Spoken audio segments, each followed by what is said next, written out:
పాకిస్తాన్ ఖైబర్ పఖ్తుంఖ్వా ప్రావిన్సులో మానవ హక్కుల ఉల్లంఘనలు మరోసారి తేటతెల్లమయ్యాయి. పాక్ వైమానిక దళం జరిపిన దాడుల్లో కనీసం 30 మంది పౌరులు బలయ్యారు. చనిపోయిన వారిలో మహిళలు, చిన్నపిల్లలు ఉన్నారు.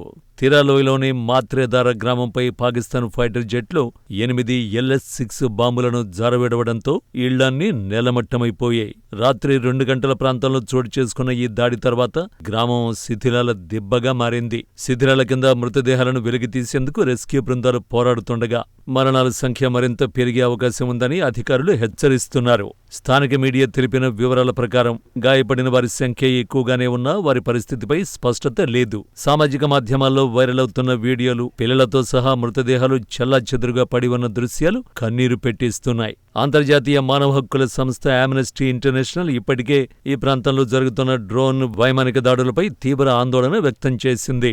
జూన్లోనే విడుదల చేసిన నివేదికలు పాకిస్తాన్ అధికారులు దాడుల సమయంలో పౌరులను రక్షించడంలో ఘోరంగా విఫలమవుతున్నారని దక్షిణాసియా డిప్యూటీ రీజనల్ డైరెక్టర్ ఇజాబెల్లే లాస్సీ ఆగ్రహాన్ని వ్యక్తం చేశారు. 2025 జనవరి నుండి ఆగస్టు వరకు మాత్రమే ఖైబర్ పఖ్తుంఖ్వాలో 605 ఉగ్ర ఘటనలు చోటు చేసుకున్నాయి. ఈ దాడుల్లో కనీసం 138 మంది పౌరులు, 79 మంది పోలీసు సిబ్బంది ప్రాణాలు కోల్పోయారు.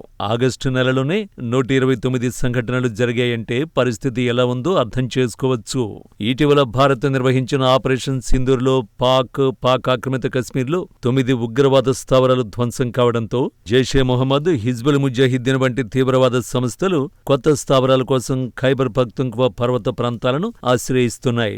ఆఫ్ఘనిస్తాన్ సరిహద్దుకు సమీపంలోని ఈ ప్రావిన్సులో 1980ల సోవియట్ వ్యతిరేక యుద్ధ కాలం నుంచే రహస్య స్థావరాలు ఉండడంతో తీవ్రవాద కార్యకలాపాలకు సహజ స్థావరంగా మారుతోంది. ఈ తాజా వైమానిక దాడి పాకిస్తాన్ ప్రభుత్వ వైఖరిపై పలు ప్రశ్నలు లేవనెత్తుతోంది.